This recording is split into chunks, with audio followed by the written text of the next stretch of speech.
Alors Eric, 4-0 pour cette première de la saison, c'est plutôt une belle entrée en championnat.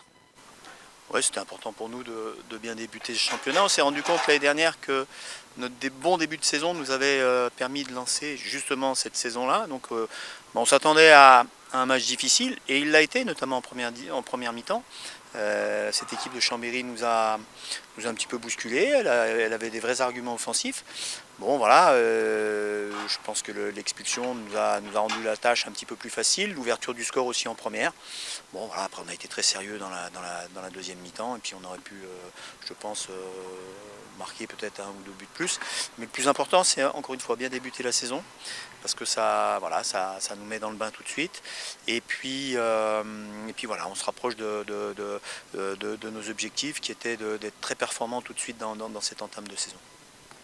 Alors après, tous les garçons qui sont entrés en cours de match ont vraiment joué le jeu, ils ont remplacé leurs coéquipiers et on n'a pas vraiment vu de différence entre ceux qui sont sortis et ceux qui sont rentrés. La qualité était toujours là. Oui, alors on a eu du mal un petit peu à construire notre effectif, mais là c'est vrai que depuis maintenant 15 jours, on est quasiment au complet. Il y aura peut-être encore quelques retouches, il faudra voir ça avec nos dirigeants, mais effectivement, il y a des garçons de grande qualité qui nous ont rejoints, ce qui nous permet d'avoir un effectif très intéressant et plusieurs possibilités d'organisation et de système de jeu et voilà, et d'individualité sur le terrain. Donc c'est bien. Et puis effectivement, les garçons qui rentrent, quand ils y mettent autant d'enthousiasme, c'est forcément très intéressant aussi pour un coach comme moi. Après là, Chambéry s'est effondré après le carton rouge sur Saint-Bonnet. C'est quand même lourd pour une équipe quand même qui a dominé pratiquement toute la première mi-temps et qui a quand même de belles individualités. Ouais, après voilà, nous on a su faire preuve de beaucoup d'efficacité en ouvrant le score en première mi-temps sur une belle frappe de Jordan. Après ça a été de la gestion, hein, on a su gérer. Alors effectivement le carton rouge arrive rapidement, mais derrière on a su gérer notre match de façon assez tranquille. Je ne pense pas qu'Alexis ait eu beaucoup d'arrêts à faire, bon, quelques situations un petit peu délicates. Donc bon ouais, c'est une très bonne équipe, hein. Je suis content de les avoir battus.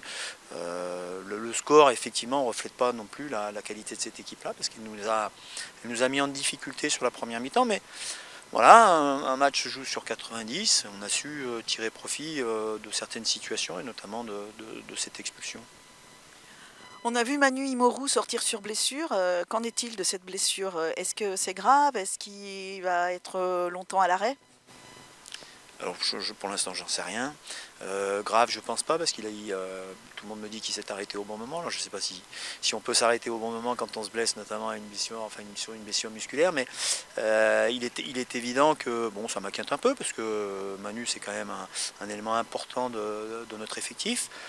Et j'ai pas non plus pléthore de solutions, notamment au poste de latéral gauche, même si Marvin s'en est parfaitement sorti et l'a copieusement remplacé, puisque il est à l'origine bon, déjà du deuxième but, et puis enfin non, il marque le deuxième but, et puis il est à l'origine de beaucoup de situations offensives qui ont été plutôt intéressantes, et il a fait son job aussi défensivement, donc voilà, on verra, on aura certainement un peu plus d'informations en début de semaine.